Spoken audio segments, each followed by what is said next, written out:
네, 3교시 수업을 이제 시작하도록 하겠습니다. 3교시는 해결 중심 치료에 대한 강의입니다. 해결 중심 치료는 우리 교과서 241페이지에 여러분들 같이 보면서 하면 훨씬 더 도움이 될 것 같네요.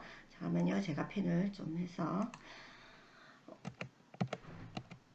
해결 중심 치료가 보통 이제 우리 해결 중심 단기 치료 이렇게도 부르고 있어요. 그래서 문제에 초점을 맞추기보다는 해결책을 모색하는 데 초점을 맞추는 치료다 이렇게 보시면 되겠습니다. 그리고 내담자의 문제에 초점을 맞추기보다는 내담자가 가지고 있는 여러 가지 자원이라든가 강점 이런 것들에 이제 초점을 맞추고 있습니다. 그래서 내담자가 원하는 삶을 향한 해결책을 강구하는 데 집중하는 어떤 단기 치료다라고 볼 수 있죠. 우리가 그 지금까지 본 어떤 그 정신분석이라든가 이런 치료 같은 경우에는 상담 같은 경우 어땠나요?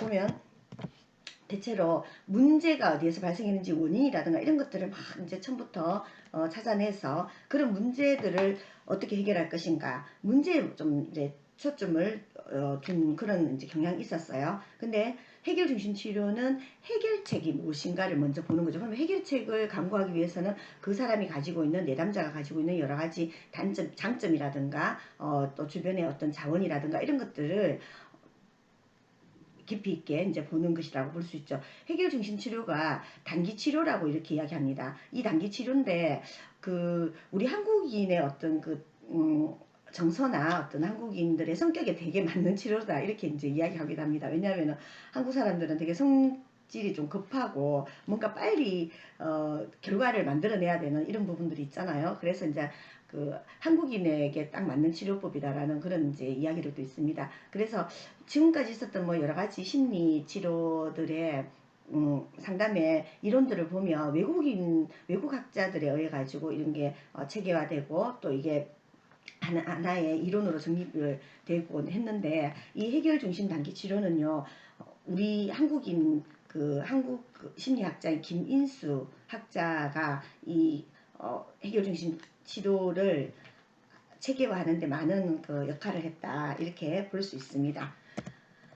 네, 전반적으로 이제 소개를 해보면요. 해결 중심 단기 치료는 체계적 치료라고 하는 여러 접근법 중에 하나입니다. 체계적인 어떤 치료라고 하는 여러 접근법 중에 하나이고요. 그리고 해결 중심 단기 치료는 연역적인 방법으로 개발된 것이 아니라 귀납적인 방법을 통해서 개발되었다. 우리 242페이지에 보면요. 내담자에게 긍정적인 어떤 변화를 일으킨 것들을 하나하나 다 모아가지고 그걸 빼놓지 않고 기록을 해두는 거예요. 그리고 이런 치료자의 어떤 그 행동이나 말을 모두 치료 기법에다가 포함을 시켰고, 그래서 이제 이 연역적인 방법과 기납적인 방법이 우리가 보통 과학적인 방법에는 있잖아요. 근데 연역적인 방법은 뭐 하나의 그 이론을 중심으로 해서 여러 가지 구체적인 사안들을 접근하는 대신에 귀납적인 거는 뭡니까? 구체적인 그 반대인 거예요. 치료가 되었던 여러 가지 그 상황들을 모아가지고 이걸 통해서 치료법을 만들어내는 이게 바로 기납적인 방법을 통해서 개발되는 것다라고 이렇게 볼 수 있습니다. 그리고 이제 뭐가 맞냐면은 질문하기와 칭찬하기 이게 해결 중심 접근 방법의 핵심적인 기법입니다. 여러분들 요거 잘 알아놓으시기 바랍니다. 제가 시험에 낼 거예요. 질문하기와 칭찬하기가 해결 중심 단기 치료법의 핵심적인 기법이다 이렇게 알고 계시면 되겠고, 해결 중심 단기 치료 심리사는 일반적으로 내담자의 여러 가지 강점을 가지고 치료 과정을 시작한다 이렇게 이제 볼 수 있겠고요. 그리고 해결 중심 단기 치료사는 내담자가 선호하는 미래와 더 밀접하게 일치하는 인생의 시간을 확인하도록 내담자를 지원합니다. 그리고 두 가지 경우 간의 차이점과 유사점 이런 것들을 좀 더 이제 강조하는 그런 이 치료법이다라고 그렇게 볼 수 있습니다. 그러면 기본 과정들을 한번 볼까요? 우리가 이제 해결 중심 치료의 기본 과정은 어떤 과정을 가지고 있느냐면요. 문제가 아니라 긍정적인 면에 초점을 둘 때 바람직한 방향으로 변화를 이끌 수 있다. 예. 그러니까 좀 더 그 좋은 점들을 찾아낸다는 거예요. 긍정적인 부분들을, 그래서 긍정적인 사고라든가 이런 것들이 우리가 변화를 이끌어낼 수 있다. 그래서 내담자의 어떤 긍정적인 사고 이런 것들에 좀 이렇게 초점을 두도록 하고 있고요. 그리고 마찬가지로 심리 상담사도 어떻겠어요? 상담자도 당연히 긍정적으로 바라봐야 되겠죠. 내담자에 대해 가지고. 그리고 문제가 없었던 예외 상황은 예외 상황으로 해결책을 제시를 해줍니다. 그래서 상담자와 내담자 모두가 이 모든 문제의 예외 상황을 발견할 수 있습니다. 그리고 이게 이제 문제 해결에 아주 좋은 효과로 활용된다는 거예요. 그러니까 아무리 힘드는 내담자도 그 뭐 자신감이 만약에 없다 그러면은 그 내담자도 자신감을 가졌던 어떤 사건들이 있을 것이다라는 거죠. 그래서 그런 것들이 예외 상황이라고 하거든요.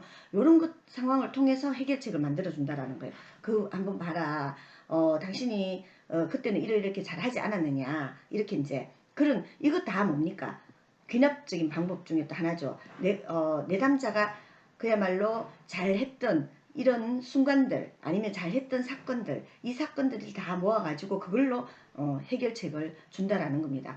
그리고 변화는 항상 일어나고 있다라고 전제한다라는 거죠. 그리고 어떤 것도 그대로 있는 것은 없다. 그래서 지금 내가 너무 힘들고 뭐 괴로운 시간들이지만 또 이게 뭡니까? 언젠가는 좋은 시간들로 채워질 것이다. 라는 그래서 이제 항상 변화가 일어나게 된다. 그리고 작은 변화를 통해서 큰 변화를 이끌어낼 수 있다. 라는 거죠. 이제 이걸 우리가 보통 뭐 나비 효과 이렇게 이야기합니다. 작은 나비의 날개짓이 큰 폭풍을 이뤄낼 것이다. 그래서 사회의 작은 변화가 큰 변화를 일으켜낸다. 뭐 이런 저도 이제 이 얘기를 되게 좋아합니다. 작은 변화를 통해 큰 변화를 이끌어낸다. 이런 시가 있죠. 나 혼자 꽃 피어서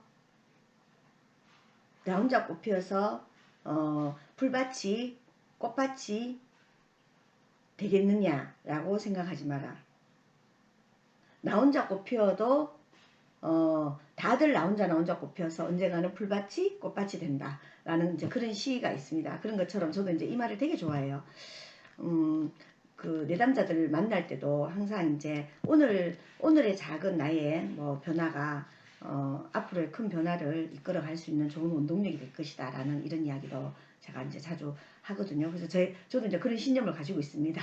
상담적인 그다음에 이제 또 가정은 어떤 거냐면 상담에 의한 변화는 내담자와의 협동 작업에 의해서 이루어질 수 있다라는 겁니다. 내담자에게 어떤 힘을 줘야 되고 내담자와 함께 가야 된다는 거예요. 상담자가 막 끌고 가는 게 아니라 협동 작업을 통해서 가능하다라는 거고 사람들은 문제를 해결하는데 필요한 모든 자원들을 가지고 있다. 그래서 자기 속에 자기 문제에 대한 그 해답을 가지고 있다라는 거예요. 그런 자원들을 가지고 있다라는 거예요. 문제 해결을 위한 모든 자원들을. 그래서 이 말은 무슨 말입니까? 결국에는 문제가 해결될 것이다라는 거예요. 그리고 의미와 경험의 변화는 상호작용 속에서 발견된다라고 이제 또 보고 있고요. 상호작용을 하면서 내담자와 상담자가 서로 상호작용하고 또 이 사회와 상호작용하면서 이제 이게 그 해결이 된다라고 보고 있고 행동이 변하면 의미 부여 방식이 바뀌고 그 반대도 가능하다 이렇게 이제 보고 있습니다. 그리고 의미는 행위자나 관찰자의 해석적 반응에 의해서 달라진다. 그렇죠. 어떤 의미를 부여할 것인가에 대해서는 해석하는 방법이 어떤가에 따라서 그래서 긍정적으로 해석하느냐 부정적으로 해석하느냐에 따라서 그 의미가 달라진다라는 겁니다. 그리고 상담은 내담자를 전문가로 보고 상담적 목표를 향해서 나가는 것이다 라고 그렇게 기본 가정을 깔고 있습니다. 내담자가 또 어떻게 목표를 설정하고 무엇을 하든지 작은 변화를 하게 되면 이는 다른 사람과의 미래적 상호작용에도 영향을 미치게 될 것이다 라는 것이고요. 또 상담팀은 상담 목표를 함께 나누고 그 목표를 달성하기 위해서 노력하는 사람들로 구성되어 있다라는 이런 기본 가정을 가지고 있습니다. 그래서 해결 중심 단기 치료의 기본 가정들을 보면 뭡니까? 느낌이 굉장히 긍정적이다. 사람을 긍정적으로 봐야 되고 이 상담의 목표 또한 긍정적으로 보고 있다는 거죠. 뭔가 문제가 해결될 것이고 그리고 좋은 의미를 부여하고 그리고 내담자 속에는 많은 힘을 가지고 있고 이런 것들을 이제 기본 가정으로 하고 있습니다. 자, 그럼 치료 원리와 목표 설정인데요. 첫째, 아이고, 예, 7가지가 있습니다. 치료 원리와 목표 설정. 병리적인 것 대신에 건강한 것에 초점을 둡니다. 그래서 우리 사람들, 내담자나 누구나 다 그래요. 우리는 내가 굉장히 건강한 부분도 있지만 병리적인 것도 있습니다. 사람이 다 완벽하게 100%인 경우가 없거든요. 그래서 우리가 이제 정신적으로 건강하냐 안 하냐라는 걸 이야기할 때도 척도나 이런 것들을 쓰고, 척도에 10개가 다 뭐 매우 뭐 건강하다가 아닙니다. 사람들마다 다 조금씩은 그 속에 문제점을 가지고 있거든요. 그래서 병리적인 것 대신에 건강한 것에 초점을 두고 있다라는 겁니다. 치료 원리도. 그리고 내담자의 강점과 자원은 물론 증상까지 발견해서 상담에 활용을 한다라는 겁니다. 이건 무슨 말이냐면, 내담자가 원하는 결과를 성취하기 위해서 내담자가 이미 가지고 있는 자원이나 기술, 지식, 믿음, 동기, 행동, 사회적 관계망, 환경, 그리고 증상, 여러 가지 이제 나타나는 좋지 않은 증상, 이런 것까지도 하나의 강점으로 아니면 하나의 자원으로 그렇게 보고 있다라는 겁니다. 그리고 탈이론적, 비규범적이고 내담자를 전문가로 간주해서 내담자의 견해를 존중합니다. 그러니까 자기 문제를 가장 잘 알고 있는 사람, 자신의 그 경험이라든가 이런 것들을 본인이 가장 잘 알고 있는 거죠. 그리고 거기에서 의미를 발견해내는, 또 긍정적으로 끌어낼 수 있는 이런 것들도 내담자에 가장 많다라는 거죠. 그리고 간단하고 단순한 방법을 1차적으로 우선에 이제 사용을 합니다. 그래서 이 해결 중심 접근은 상담 목적을 달성하기 위해서 상담 방법의 경제성을 추구합니다. 예. 이제 이게 무슨 말이냐, 우리가 단기 치료 같은 경우에는 지금 이게 해결 중심 치료가 단기 치료잖아요. 근데 정신분석이라든가 이런 치료 같은 경우에는 장기적인 치료를 해야 돼요. 그래서 뭐 어떤 경우에는 2년, 3년인데도 제대로 이제 정신분석 치료가 힘든 경우도 있고 그렇습니다. 왜냐하면 과거에 있었던 무의식들을 다 끌어내야 되고, 눈에 보이지 않는 우리가 사실은 어느 누구도 알 수 없는 자기 속에만 있는 무의식을 끌어내야 되기 때문에 굉장히 이제 어렵고 시간이 많이 걸리죠. 근데 이 경우에는 어때요? 단기 중심 치료기 때문에 눈에 보이는 것, 이제 행동 중심으로 아니면 문제가 있는 해결 중심으로 가기 때문에 굉장히 경제적인 이런 부분들도 있다라는 거고요. 그리고 치료 원리는 변화는 불가피하다. 누구에게나 변화는 삶의 일부이고 변화를 막을 수 있는 것은 없다. 문제가 발생하지 않는 예외적인 상황을 파악하면은 그러다 보면 예외적인 상황들을 자꾸 증가시키는 거예요. 그러다 보면은 변화를 긍정적으로 이끌어낼 수 있다라는 거예요. 그래서 변화는 불가피하다. 어차피 변화할 거다라는 거예요. 변화하게 된다라는 거예요. 왜냐? 예외적인 상황이라는 게 앞에서 제가 말씀드렸죠. 예외적인 상황이라는 게 뭐예요? 문제가 발생하지 않는 건강한 나에게서 좋은 경험인 이런 것들을 이제 계속 찾아내는 거예요. 그렇게 찾아내다 보면 어느 순간에 예외적인 상황으로 다 채워질 것이라는 거죠. 그래서 변화는 불가피하다. 그리고 현재에 초점을 맞추면서 미래지향적입니다. 그렇죠. 과거가 아니라 현재의 나의 지금 기분이라든가 말이라든가, 그리고 과거에 있었던 것들도 의미를 부여하기 나름이잖아요. 어떤 의미를 부여하는가에 따라 달라지거든요. 해석에 따라서. 그래서 미래로 나아가는 것이다. 그리고 내담자와 협력관계를 아주 중요하게 생각합니다. 그래서 내담자와 상담자가 함께 해결 방안을 발견하고 구축하는 것, 이게 바로 해결 중심 치료의 어떤 목표고 치료 원리다, 이렇게 볼 수 있습니다. 자, 그러면 치료적 동맹인데요. 오스본의 해결 중심 치료자를 위한 지침이 있습니다. 치료적인 동맹을 맺기 위해서 사람을 분류하지 말고 경청하라. 이 사람은 뭐 나쁜 사람, 좋은 사람, 어떤 사람, 이제 사람을 평가하지 말고 경청해라. 신문하지 말고 조사하라. 훈계하지 말고 평등한 입장에서 말하라. 승복하게 하지 말고 서로 협력해서 해라. 대항하지 말고 납득을 시켜라. 이렇게 이제 이야기를 합니다. 또 해결책을 처방하지 말고 권유해라. 고치려 하기보다는 자문을 하는 게 좋다. 그리고 비난하지 말고 조정해라. 해석하기보다는 탐색을 해라. 독단적으로 명령하지 말고 방향을 알려줘라. 그래서 치료자는 어떻다? 이렇게 치료적 동맹을 위해서는 치료자는 예의 바르고 굉장히 긍정적이고 건강지향적인 어떤 태도를 유지하면서 매 치료마다 회기마다 중요하다고 이렇게 생각을 하면서 변화는 필연적일 수밖에 없다. 좋게 변화할 것이다. 그러므로 변화가 내담자 삶의 여러 측면에서 파급 효과를 가져올 것이다. 이렇게 상담자는 믿고 있어야 된다라는 겁니다. 그래서 이제 이런 믿음을 가지고 내담자와 치료적 동맹을 맺으면은 이제 다시 치료 단계로 넘어갈 수가 있겠죠. 그러면은 우리 교재 247조 별문요. 치료 단계가 쭉 나옵니다. 1단계는 당장 가능한 해결책을 찾고 2단계는 목표를 설정하고 3단계 개입 방식을 설정하고 그리고 5단계 긍정적인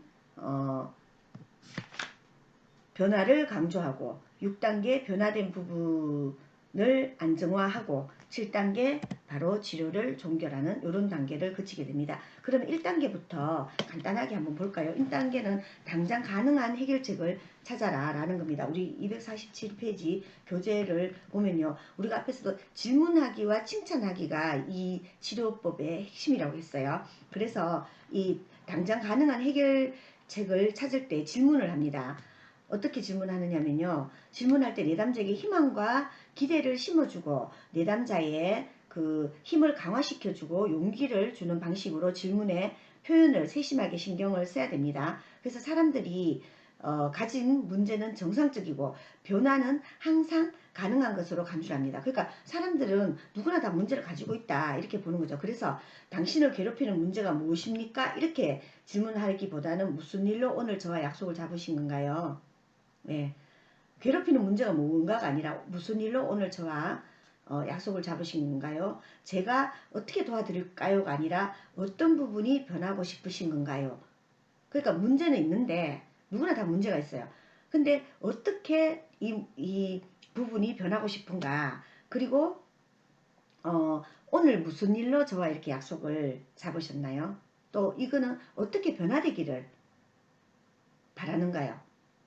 어떤 변화를 원하느냐 이렇게 이제 질문을 한다라는 거죠. 그래서 치료자는 공감이라든가 요약, 재진술, 개방적인 질문, 기타 적극적인 경청 뭐 같은 여러 가지 이제 기술을 이용해서 내담자가 어떤 처해 있는 상황들을 분명하고 구체적으로 상담자가 이해를 해야 되겠죠.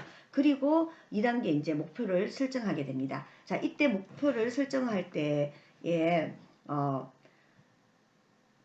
문제 상황에서 취할 행동을 변화시키는 것을 목표로 하고요. 그리고 문제 상황에 대한 관점을 변화시키는 것을 목표로 하고 그리고 내담자가 가지고 있는 자원이나 해결책 혹은 강점에 접근하도록 하는 이런 것들을 이제 목표로 삼는 게 중요합니다. 근데 이때에도 질문을 하게 됩니다. 목표를 설정하니까요. 이때 이제 어떤 질문을 하냐면 기적 질문이라고 하는데 기적 질문 기적 질문은 우리가 뒤에 있어요. 기적 질문은 251페이지에 있는데 어떤 문제가 내가 가지고 있는 어떤 문제가 사라졌다면 이라는 이런 질문이에요.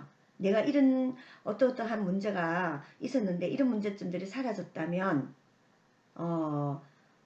어떻게 내가 달라질 수 있을까요?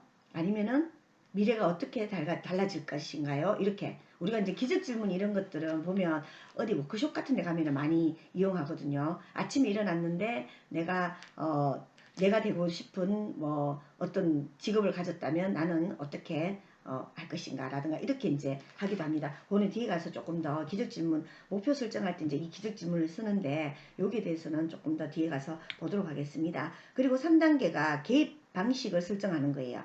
이미 일어난 변화는 어떤 건가요? 과거에 비슷한 상황에서 어떻게 하니까 도움이 되던가요? 어떻게 하였더니 그런 좋은 변화가 생기던가요? 그런 변화가 또다시 생기려면 어떻게 해야 될까요? 이렇게 해서 이제 개입을 방식을 설정하는 거예요. 그 다음에 4단계는 전략적인 과제 주기입니다. 과제를 내주는 거예요.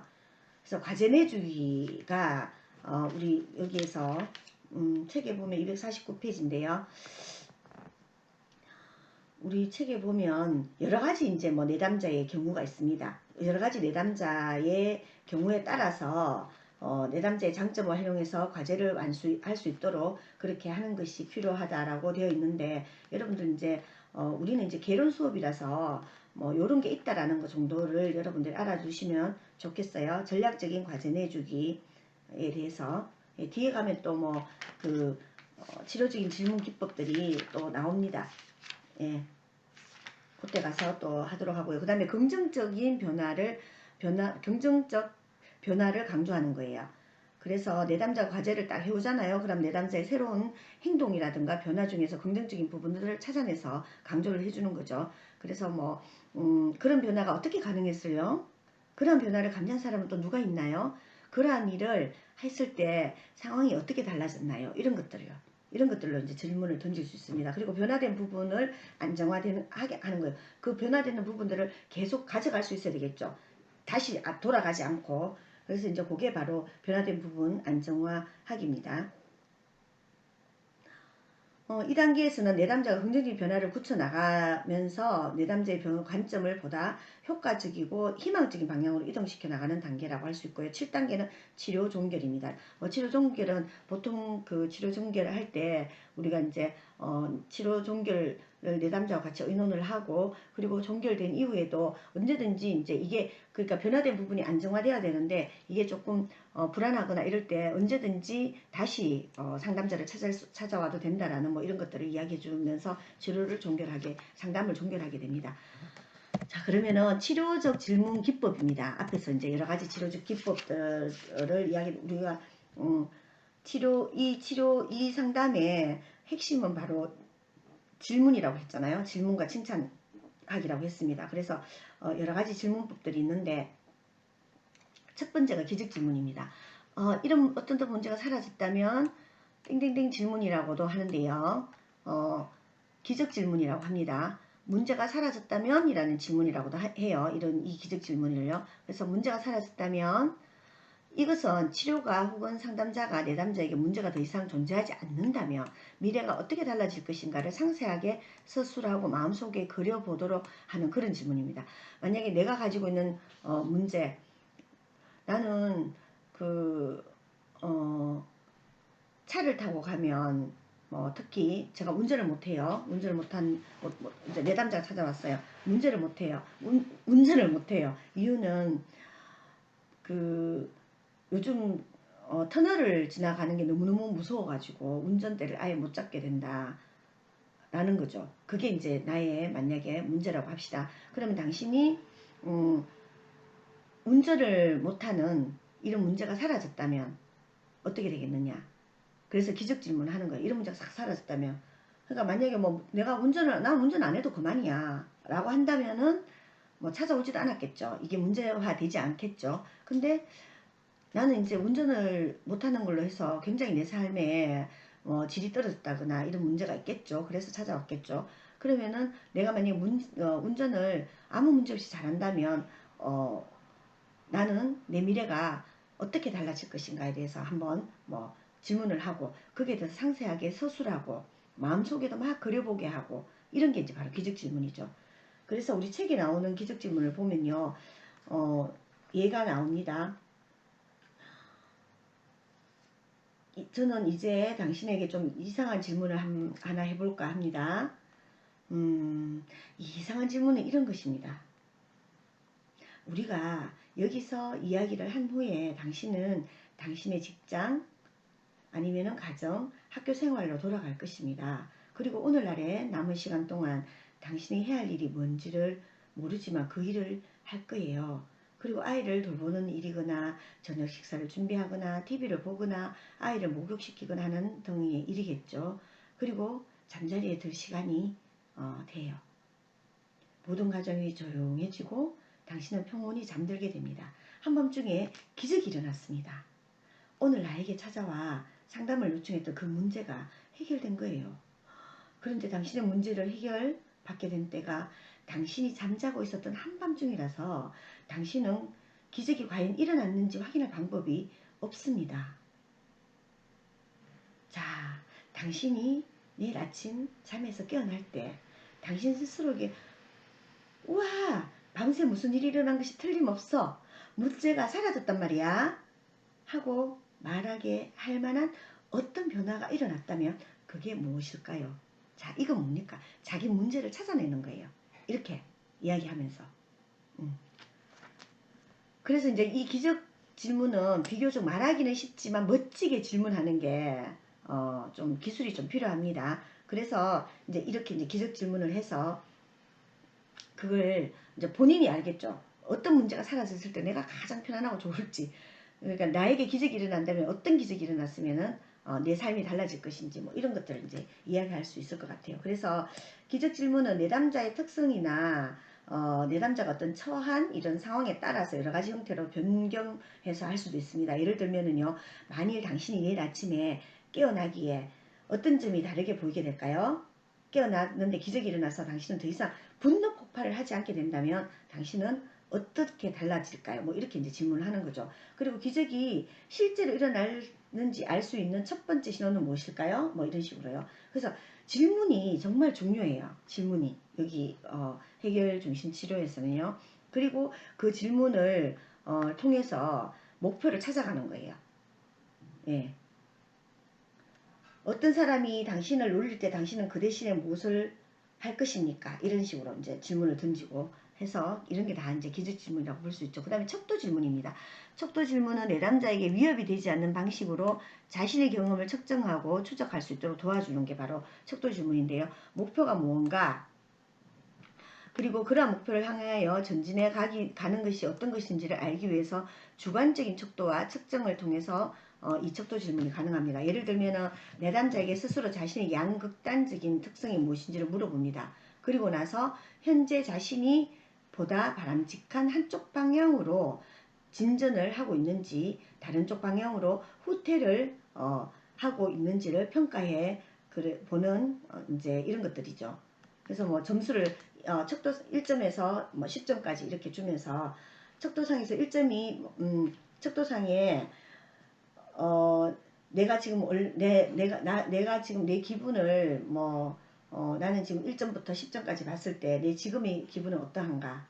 그리고 나의 내가 삶을 살아가는데 내 지금의 행복 지수는 얼마인가? 뭐 이렇게 이런 식으로 이제 1점에서 10점까지 이런 걸 물어보는 거죠. 그리고 문제가 가장 안 좋았던 때 척도 점수가 0점이었다면 어떤 상황이었나요? 문제가 좋았던 때 그 척도 점수가 10점이었을 때는 어떤 상황이었나요? 뭐 이런 것들을 이제 척도 질문을 던져보는 겁니다. 그리고 예외 질문이에요. 예외 질문은 해결 중심 단기 치료자들의 옹호자들은 소위 문제라고 내담자가 제시하는 어려움이 심각도가 덜하거나 문제가 전혀 나타나지 않은 때에 항상 존재한다고 주장을 합니다. 그래서 상담자는 내담자를 격려해서 이러한 상황이 언제인지를 잘 찾아보도록 하고 그러한 상황이 일어나는 빈도를 최대화해야 한다라는 게 이제 바로 예외 질문입니다. 그러면은 뭔가 평소와 달랐던 상황이 일어났다면 그 상황은 어떤 상황이었나요? 이렇게 물어보는 거예요. 그러니까 그 평소와 달랐던 아니면 문제가 없었던 이런 그때 상황은 어떤 상황이었느냐 뭐 이렇게 이제 물어보는 거죠. 그래서 이런 질문의 목표는 과거에 효과적이었던 것을 찾아서 이제 좋은 것들을 만들어내는 것들이죠. 그 다음에 대처 질문입니다. 내담자가 미처 알아내지 못한 자원들을 찾아보기 위해서 고안된 질문들입니다. 저는 상황이 당신에게 정말 얼마나 어려운지 알 것 같아요. 그러나 제가 놀란 것은 그럼에도 불구하고 당신은 매일 아침 일어나고 또 애들을 깨워서 씻기고 밥을 먹이고 뭐 하여튼 이렇게 하면서 당신이 미처 알아내지 못한 자원들이 있다. 당신에게 이런 것들을 이제 알아내기 위한 질문이라고 볼 수 있습니다.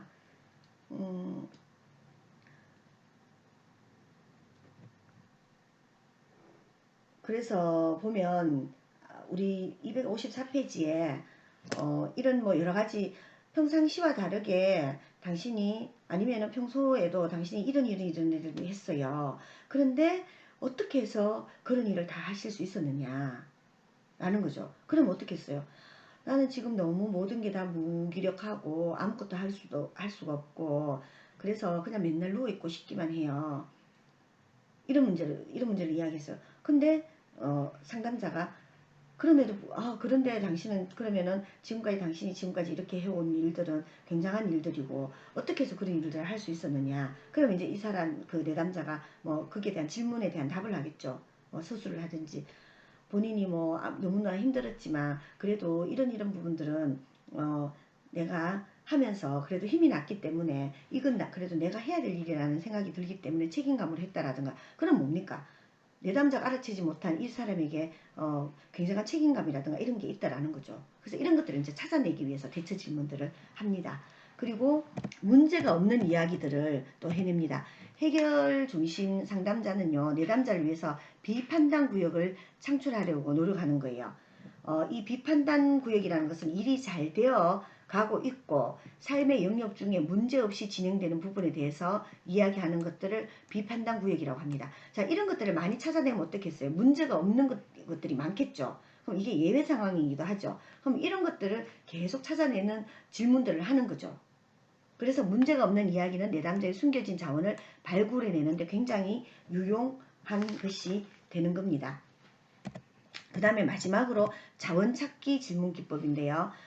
해결 중심 단기 치료의 핵심 과제가 내담자가 자신의 직접적인 지지 체계들과 사회관계만뿐만 아니라 자신의 내부 역량, 기술 자원들을 확인해서 이러한 자원들에 주목할 수 있도록 지원하는 거라고 했죠. 그래서 내담자의 초점을 자원에 두게 함으로써 내담자는 자신을 내적으로 유용하고 외적으로도 지원을 받고 있다고 자신의 이야기를 구성하도록 도와주는 겁니다.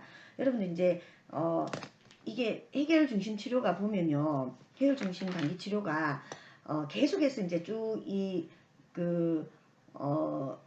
이 기법이 가지고 있는 여러 가지 깔려 있는 어떤 그 전제된 상황들을 보면 어때요? 내담자가 가지고 있는 여러 가지 긍정적인 부분들, 이런 것들을 찾아내는 거죠. 그리고 그 찾아내는 과정들이 어떤 거예요? 예외적인 상황, 내담자가 잘 해냈던 거, 내담자가 문제없이 문제 없었던 시간들, 문제 없었던 사건들, 이 사건들을 계속 찾아내는 거예요. 그리고 뭡니까? 그 사건들을 찾아내는데 뭘 이용하나요? 질문과 칭찬을 이용하는 거죠. 그래서 뭡니까? 내 속에 가지고 있는 자원도 있고 내 속에 가지고 있는 나의 유용함, 유능감, 내가 기능하는 인간으로서의 유능감, 이런 것들이 있고 또 뭡니까? 내담자의 주변을 구성하고 있는 여러 가지 환경들 또한 뭡니까? 자원들이 있다라는 것들을 찾아내서 이런 것들이 나의 자신감을 회복해주고 그리고 문제를 해결할 수 있다라는 자신감을 주는 것. 그러면서 뭡니까? 상담자와 내담자가 협력해서 함께 이 문제들을 해결해내는 거, 이게 바로 해결 중심 치료의 키포인트다라고 이렇게 생각하시면 되겠습니다. 예, 그러면은 우리 이번 주가 13주차인가요? 예, 13주차 강의를 마치겠는데요. 여러분 이번 주에 우리가 한 게 뭡니까? 해결 중심 치료하고 그리고 현실 치료 두 가지를 했죠. 현실 치료는 뭡니까? 선택 이론이 근간에 있고, 그래서 이 두 가지는 보면 좀 단기적이면서도 어떠냐면 우리가 결국에는 이 내담자의 어떤 장점, 강점 이런 것들에 이제 중점을 두는 치료법이다라고 이제 상담법이다, 그렇게 볼 수 있겠습니다. 네, 여러분 그러면은 13주차 강의 듣느라고 수고하셨고요. 14주차에 뵙도록 하겠습니다. 네, 마치겠습니다.